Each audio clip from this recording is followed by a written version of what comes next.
नमस्कार दोस्तों, स्वागत है आपका आपके अपने शो अनसुने गीत विद डॉक्टर विष्णु सक्सेना में, यानी मेरे साथ, जिसमें हम सुनाते हैं आपको उन कवियों के दिलों के वो गीत जिन्हें आपने हमेशा हास्य और ओज के आवरण में देखा है। तो चलिए शुरू करते हैं आज का सफर।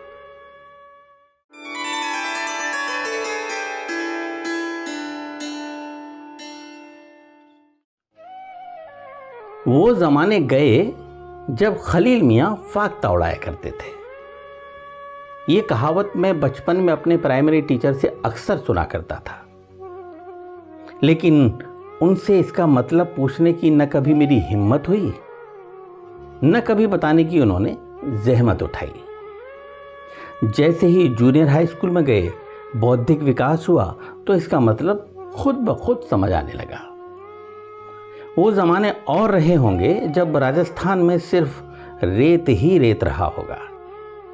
सूखा, अकाल और भूखमरी राजस्थान की किस्मत में रहे होंगे, लेकिन अब ऐसा नहीं है। अब वहाँ खनिजों का अकूत भंडार तो है ही, साथ ही बौद्धिक संपदा भी प्रचुर मात्रा में है।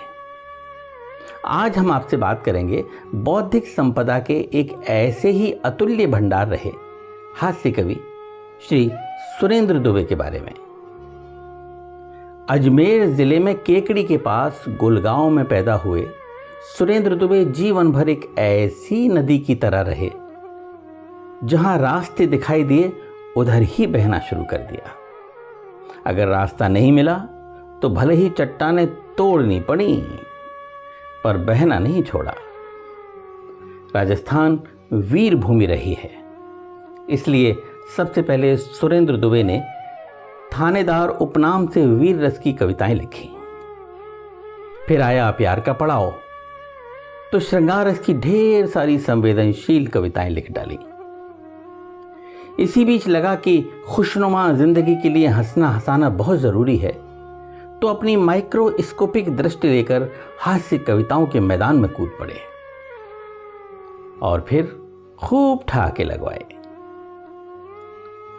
जीवन की अवसान बेला से कुछ दिन पूर्व श्रीमद् भगवत गीता का हिंदी पद्यानुवाद भी किया, लेकिन दुर्भाग्य वो प्रकाशित नहीं हो पाया।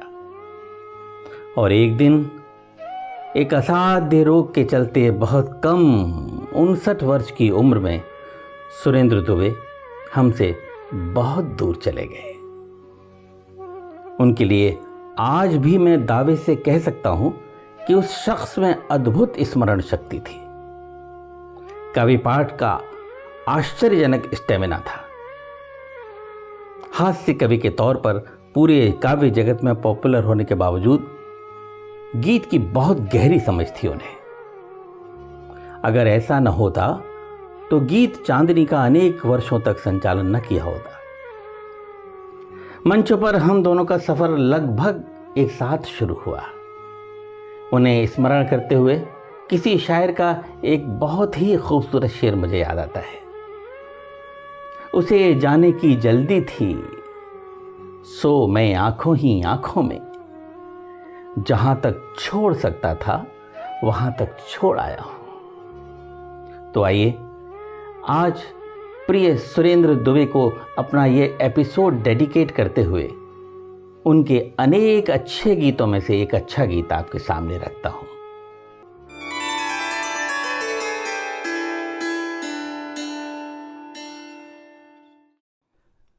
माना चुप रहते तुम, कुछ भी नहीं कहते तुम।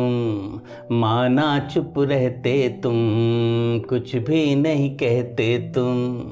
खटका तो होगा ही तुमको एकाकीपन, सरसाते सावन में, हरियाते आंगन में।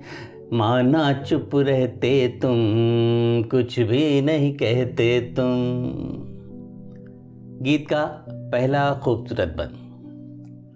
गाती गणगौरों में फूलों से लद करके, करवे में पानी भर चंदा के दर्शन में।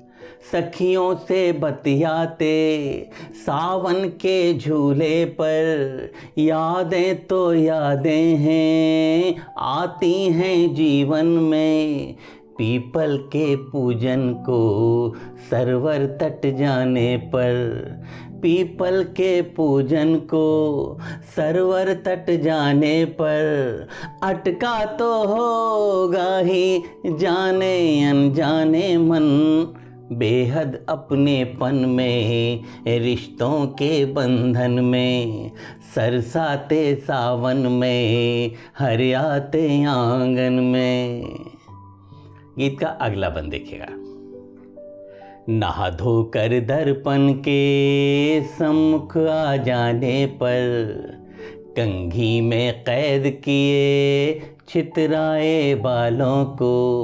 आहा, नीली सी आँखों की पलकों को झपक झपक निरखा ही होगा जब शर्मीले गालों को। नैनों को कजराते बिंदिया को चिपकाते, नैनों को कजराते बिंदिया को चिपकाते। भटका तो होगा ही जाने अनजाने मन, बेहद अपनेपन में रिश्तों के बंधन में, सरसाते सावन में हरियाते आंगन में। गीत की अंतिम पंक्तियां। सूनेपन में तुमको हिचकी जब आएगी, सांसों में यादों की खुशबू घुल जाएगी। चंदा की किरणें जब झिर्री से झांकेंगी, मन की कोई खिड़की झट से खुल जाएगी। ऐसे पल हुलराते दृश्यों को दुलराते, ऐसे पल हुलराते दृश्यों को दुलराते। चटका तो होगा ही जाने अनजाने मन, बेहद अपनेपन में रिश्तों के बंधन में, सरसाते सावन में हरियाते आंगन में। खटका तो होगा ही तुमको एकाकीपन, सरसाते सावन में हरियाते आंगन में।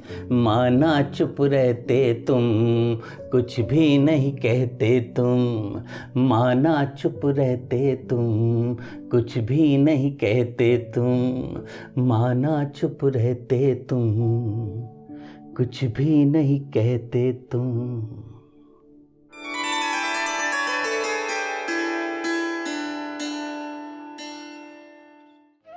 तो आज की कड़ी में बस इतना ही। जल्दी ही मिलते हैं अगली कड़ी में फिर एक नए हास्या ओज के कवि के खूबसूरत गीत के साथ, जिसे सुनकर आप कह उठेंगे वाह, ये तो हमने कभी सोचा भी नहीं था। तब तक के लिए नमस्कार, खुश रहिए, स्वस्थ रहिए।